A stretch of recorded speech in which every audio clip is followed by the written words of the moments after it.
Iran और America में video war.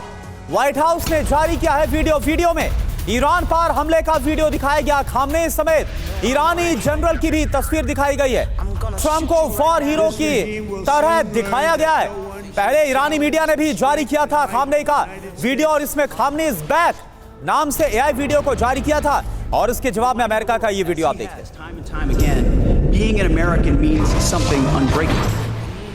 तो देखिए, एक तरफ तो जमीन पर जंग चल रही है, वहीं दूसरी तरफ इंफॉर्मेशन वॉर की दुनिया में ये एक नई कोशिश दोनों देशों की तरफ से हो रही है।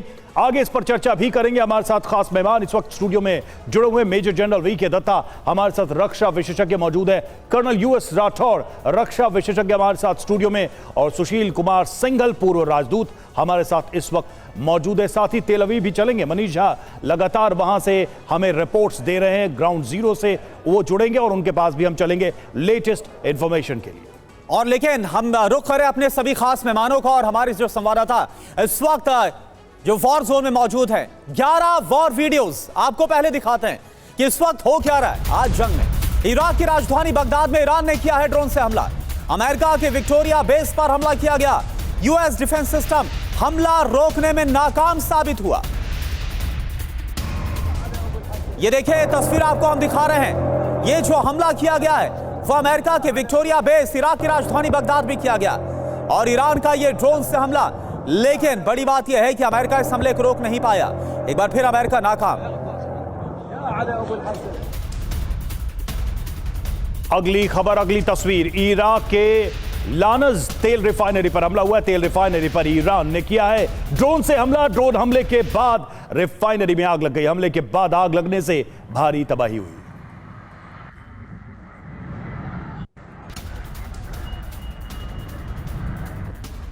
और एक और बड़ी खबर ईरान के अराक से, जहां पर आईडीएफ ने किया है बड़ा हमला। भयंकर विस्फोट के बाद अराक शहर दहल गया और इस विस्फोट के बाद कई इमारतों में भयानक आग लग गई। ये देखिए आप।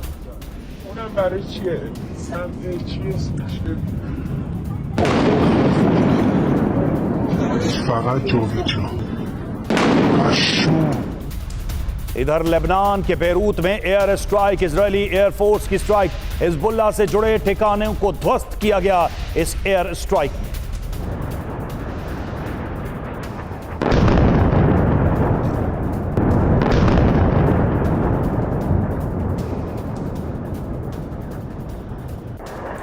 और देखिए लेबनान से बड़ी खबर, जहां लेबनान में आईडीएफ ने ग्राउंड ऑपरेशन और तेज किया है।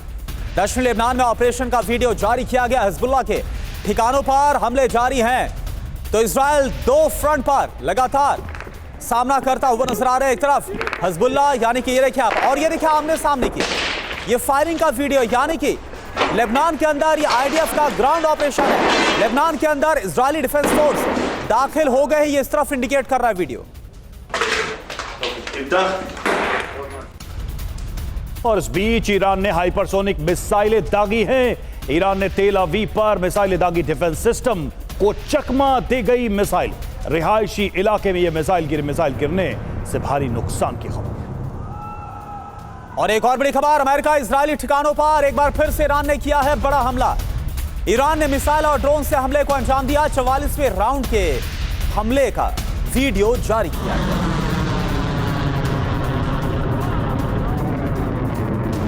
और दक्षिण तेहरान में भीषण अटैक, अमेरिका इजरायल कर रहे हैं बमबारी।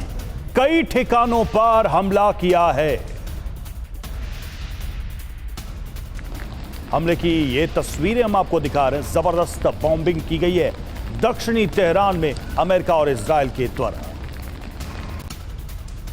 और एक और बड़ी खबर, ईरान युद्ध में अमेरिका को बहुत बड़ा झटका।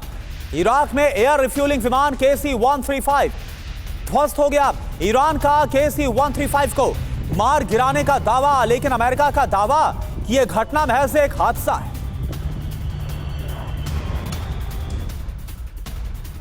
और ईरानी मीडिया ने जारी किया AI video, Khamenei is back title से यह वीडियो जारी किया गया और खामनेई की हत्या के पहले का यह वीडियो बताया जा रहा। हम लोग के बीच बच्ची के साथ खामनेई का वीडियो। और एक और बड़ी खबर, ईरान ने उत्तरी फिलिस्तीन में हमला किया। मिसाइल हमले में कई लोगों की मौत। इजरायली सैन्य ठिकानों पर हमला किया गया। तो ईरान ने उत्तरी फिलिस्तीन में हमला किया है और कई लोग मारे गए हैं। इजराइल इस हमले को रोक नहीं पाया। अमेरिका को ईरान के सुप्रीम लीडर की धमकी, हर मौत का बदला लेंगे, ये मुस्तफा खामनेई ने कहा है। हॉर्मुज स्ट्रेट बंद रहेगा, मुस्तफा खामनेई का ऐलान। यूएस बेस पर हमले जारी रहेंगे, मिडिल ईस्ट में हर जगह हमले करेंगे। और इस बीच एक और बड़ी खबर, ईरान के सुप्रीम लीडर मुस्तफा खामनेई की धमकी, लक्ष्य हासिल होने तक बदला रहेगा जारी। मुस्तफा खामनेई ने अमेरिका और इजराइल दोनों को धमकाया है, अमेरिका से अपने नुकसान का हर्जाना लेंगे। यह मुस्तफा ने कहा, हर्जाना नहीं मिलने पर अमेरिकी संपत्ति को तबाह कर देंगे। बहुत ही आक्रामक मुस्तफा इस धमकी में नजर आ रहे हैं। तो जो एक एक शब्द हैं वो ये बता रहे हैं कि मुस्तफा खामनेई के गद्दी पर बैठने के पहले उनके बारे में जो कहा जा रहा था, जो उनका तरीका अप्रोच है, वो उनके इस पैगाम में भी दिखाई दे रहा है। देखिए, मुस्तफा का पहला पैगाम क्या, इससे बढ़ेगा बारूदी संग्राम। बयान क्या है ये देखिए, अमेरिका से हर मौत का बदला लेंगे। इसका मतलब यह है कि अब जंग और ज्यादा विध्वंसक होगी और ज्यादा विनाशक होगी। सीधी चेतावनी अमेरिका को। स्ट्रेट ऑफ हॉर्मुज को बंद रखा जाएगा, यह दूसरा बड़ा ऐलान है। इसका मतलब यह कि दुनिया के 20% तेल निर्यात पर संकट बना रहेगा। बिल्कुल। और देखिए, इसके अलावा मुस्तफा खामनेई का एक और बयान, स्ट्रेट ऑफ हॉर्मुज को बंद रखा जाएगा, जो अभी बताया। और इसके मायने आप समझिए कि अमेरिका इजराइल पर और ज्यादा आर्थिक तौर पर दबाव बढ़ेगा। और देखिए एक और बयान इसी से जुड़ा हुआ, अमेरिकी बेस पर ईरान के हमले रहेंगे जारी। मायने आप समझिए, अरब मुल्कों को यूएस बेस बंद करने की चेतावनी। और सीधे चलेंगे, हमारे सहयोगी मनीष झा इस वक्त वॉर जोन में मौजूद हैं, उनसे ही समझने की कोशिश करते हैं इन बयानों का, इन धमकियों का ग्राउंड पर क्या वाकई में पहले से इंपैक्ट दिखना शुरू हो गया। मनीष, सबसे बड़ी तो बात यह है कि मुस्तफा के आने के समय से ही यह कहा जा रहा था कि जो अली खामनेई थे उनसे ज्यादा आक्रामक हैं ये नेतृत्व के मामले में। अब बयानों में वो आक्रामकता दिखने भी लगी है, क्या ग्राउंड पर वो आक्रामकता नजर आ रही है?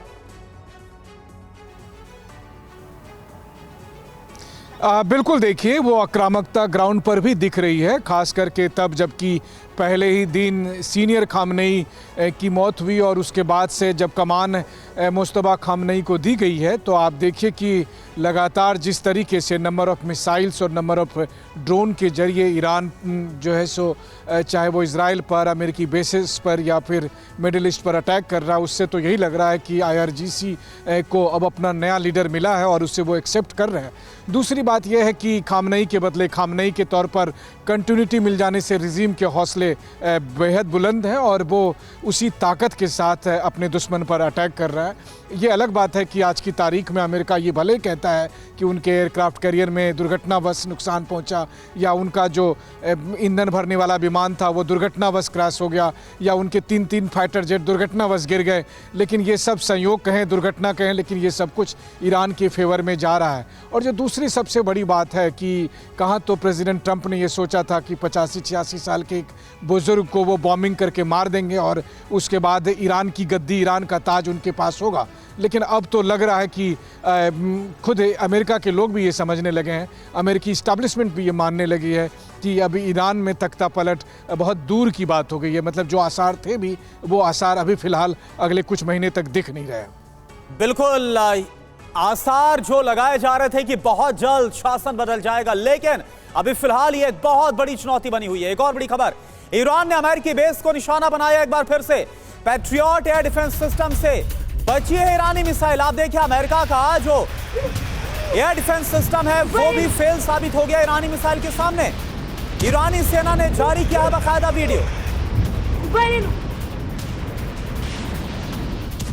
और देखिए, मिसाइल इंटरसेप्टर थार्ड की तैनाती की गई है। मध्य पूर्व से यूएस कर रहा है थार्ड की तैनाती। यूएस ने दक्षिण कोरिया से थार्ड को वापस मंगाया और ओसान एयरबेस पर इंटरसेप्टर थार्ड की तैनाती की गई।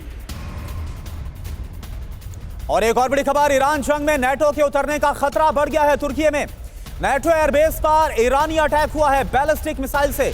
नेटो बेस पर हमला हुआ, एयर डिफेंस सिस्टम ने मिसाइल को इंटरसेप्ट किया। इंसरलिक बेस पर 50 एटमी बम होने के दावे। हालांकि इससे पहले जब इसी तरह का हमला हुआ था तब इसे फॉल्स फ्लैग कहा गया था। हमारे साथ जो खास मेहमान है, सबसे पहले वी के दत्ता सर, मैं आपके पास आना चाहूंगा। आपको याद होगा इससे पहले भी साइप्रस या फिर इससे पहले भी जो हमने देखा था ब्रिटेन के बेस पर हमले की बात सामने आई थी, तब इसे बाद में प्रूव हुआ कि ये फॉल्स फ्लैग था। लेकिन इस बार तुर्की में जो हमले की बात सामने आ रही बैलिस्टिक मिसाइल से, क्या आपको लग रहा होगा अगर वाकई में ऐसा हुआ है तो फिर आपको कितना बड़ा खतरा नजर आ रहा है? देखिए, ऐसा है कि ईरान जहां पर भी अमेरिकन बेसिस हैं, जहां पर भी अमेरिकन एसेट्स डिप्लॉयड हैं, उसकी रीच के अंदर है, उसको वो टारगेट कर रहा है। अभी अगर ये तुर्की पे हमला हुआ है जो एक नेटो का सदस्य है, तो आर्टिकल 5 इन्वोक हो सकता है अगर वो करना चाहें नेटो के मुल्क, क्योंकि एक मुल्क पे हमला दूसरे सब मुल्कों पे हमला माना जाता है। लेकिन जहाँ तक ईरान का सवाल है, वो उन जगह को टारगेट कर रहा है जो उस विसिनिटी में अमेरिकन एसेट ईरान के ऊपर हमला करने के लिए इस्तेमाल किए जा रहे हैं, चाहे वो एयरक्राफ्ट कैरियर जिनको ऑलरेडी धक्का मार दिया गया पीछे, चाहे जॉर्डन की बेसिस हों या जितने और बेसिस इनके मिडिल ईस्ट में थे, उनको सबको टारगेट किया है ईरान ने और काफ़ी तबाही मचाई है। चाहे वो नेवल बेस हो 5th फ्लीट का, चाहे बहरीन, कतर, सऊदी अरब, सब जगह पे। तो अभी क्या रिटेलिएशन आएगा, क्या नेटो इन्वॉल्व होगा, ये क्वेश्चन मार्क है। लेकिन जहाँ तक ईरान का सवाल है, वो लगातार सब अमेरिकन एसेट्स को टारगेट कर रहा है, एट्रिशन कॉज कर रहा है और चेष्टा कर रहा है कि अमेरिका को उसके ऊपर हमला करने के लिए उसकी इंटेंसिटी कम हो जाए।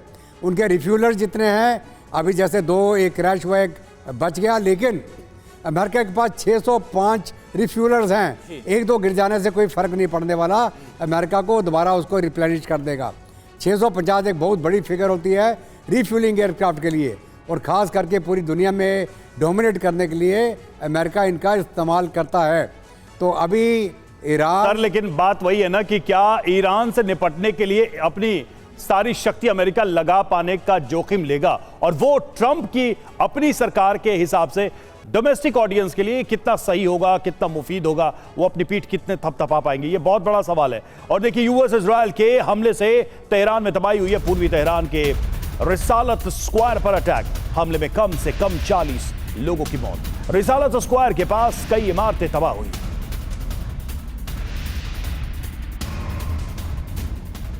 और एक और बड़ी खबर, इजरायली हवाई हमलों से दहल गया है करज। तेहरान के पश्चिमी इलाके करज में भारी बमबारी हुई है।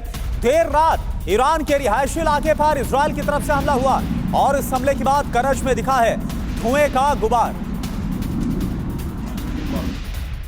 और दुबई में अभी ईरान का हमला, ड्रोन हमलों से दहला दुबई फाइनेंशियल सेंटर पर ईरानी आर्मी का अटैक। और देखिए, दुबई के इस हमले को लेकर एक और बड़ी खबर, दुबई के फाइनेंशियल सेंटर पर हमले का एक और वीडियो आपको दिखा रही है। देखिए, बुर्ज खलीफा के पास है फाइनेंशियल सेंटर और इस हमले में बिल्डिंग को भारी नुकसान पहुंचा है। और दुबई के दूसरे इलाकों में भी ईरानी हमला, ईरानी ड्रोन्स ने दुबई में मचाई है तबाही। ड्रोन हमले के बाद कई इलाकों में आग लग गई।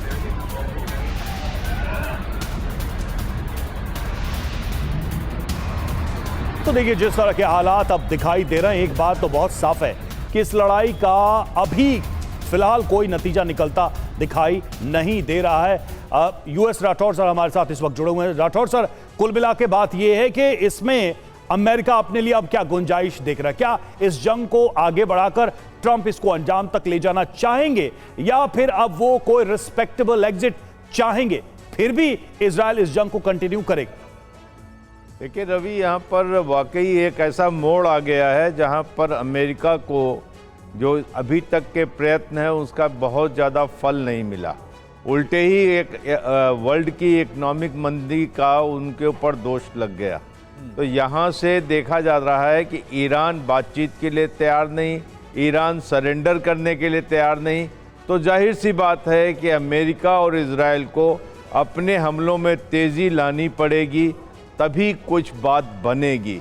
क्योंकि यहाँ पर जो ईरान का देख रहे हैं, ईरान की काफ़ी चीज़ें भावनात्मक भी हैं, कुछ चीज़ें ब्लफ भी हैं।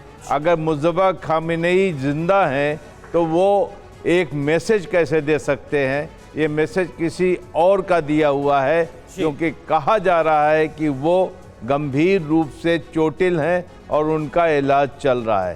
तो इस ब्लफ को मिलिट्री ऑपरेशंस में देखा जाता है और यहाँ से मैं देखता हूँ कि अमेरिका के हमलों में और धार आएगी। अमेरिका इतनी आसानी से यहाँ से हटेगा नहीं। बिल्कुल बिल्कुल। और देखिए सीधा मनीष झा का हम रुख करते हैं।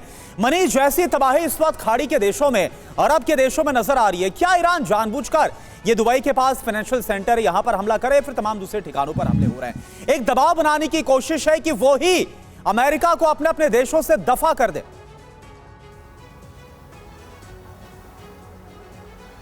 देखिए, ईरान की रणनीति दो तरफ से साफ तौर पर दिख रही है, खास करके तब जबकि मैं खुद भी मिडिल ईस्ट से होकर आया तो मैंने ये महसूस किया कि पहली बात तो यह है कि मिडिल ईस्ट के लगभग कोई ऐसा देश बचा नहीं जहाँ पर अमेरिकी बेस नहीं थे, और इन सब का एकमात्र उद्देश्य था ईरान की घेराबंदी करना। तो ईरान को ये लग रहा है कि अब जबकि हमले हो रहे हैं और उसमें ज़्यादातर इन बेसिस का, इन रिसोर्सेज का इस्तेमाल हो रहा है, तो अब उस पर प्रतिकार करना है, उसका जवाब देना है, इसलिए ये हमले हो रहे हैं। और जो दूसरी बात है कि आज की तारीख में इस जंग में अमेरिका पर दबाव बनाने के लिए भी ईरान इन देशों पर हमले कर रहा है, क्योंकि उन्हें पता है कि जब ज़्यादा हमले होने लगेंगे तो यही देश अमेरिका को कहेंगे कि अब जल्दी से सुलह कर लेते हैं। तो ये दो उद्देश्य हैं। और सबसे बड़ी बात आप देखिए कि आंकड़े के हिसाब से आज 2 हफ्ते हो गए, इजराइल पर जितने हमले किए जा रहे हैं उससे 5 गुना ज़्यादा हमले दुबई और अबू धाबी पर हमले हो रहे हैं। वहाँ पर ज़्यादा मिसाइल है, ज़्यादा ड्रोन है, और मिलिट्री वाइज भी अगर आप देखें तो उसके कारण समझ में आता है। ईरान और इजराइल के बीच में लगभग 2000 किलोमीटर का फासला है। यहाँ तक जब मिसाइल आते हैं तो उसे कई लेयर के एयर डिफेंस से गुजरना पड़ता है, और वैसी स्थिति में 10 या 20 मिसाइल में से कोई एक मिसाइल ही इजरायली एयर स्पेस में किसी को टारगेट कर पाती है। जबकि इसके बनिस्बत अगर आप देखें तो दुबई ज़्यादा आसान है, उनके लिए नज़दीक है, कम एयर लेयर डिफेंस से गुजरना पड़ता है, तो वहाँ पर इसकी संभावना ज़्यादा हो जाती है कि वहाँ 10 में 3-4 तक वो टारगेट को हिट करने की स्थिति में होंगे। ये अलग बात है कि यूएई वाले दबाव में सबसे यही कहलवाते हैं कि सब कुछ ठीक है, सब कुछ ठीक है, लेकिन सब कुछ ठीक नहीं है खाड़ी देशों में। ये साफ तौर पर ईरान के हमले के बाद के जो विजुअल्स बहुत सब ज़्यादा कुछ ठीक नहीं है खाड़ी देशों में, और कोशिश यही हो रही है कि अपने आप को कैसे इन हमलों से बचाकर रखा जाए। साथ ही ईरान ने जो लेटेस्ट संदेश दिया उसमें भी ये कहा है कि आपसे हमको कोई दुश्मनी नहीं है, आपसे हम अच्छे रिश्ते चाहते हैं, लेकिन हमें वहां पर अमेरिका मौजूद रहना सही नहीं लगता, हमें वो स्वीकार नहीं है। लौटेंगे मनीष आपके पास। और देखिए, यूएई के अल धफरा हवाई अड्डे पर मिसाइल अटैक हुआ। मिसाइल अटैक के बाद हवाई अड्डे पर बड़ा गड्ढा, वॉरहेड वाली बैलिस्टिक मिसाइल से ईरान का हमला। अमेरिकी ठिकानों पर आईआरजीसी का ताजा हमला हुआ है। आईआरजीसी ने कई भारी मिसाइलें दागी हैं। इस बार अमेरिकी रणनीतिक ठिकानों पर अटैक किया गया है।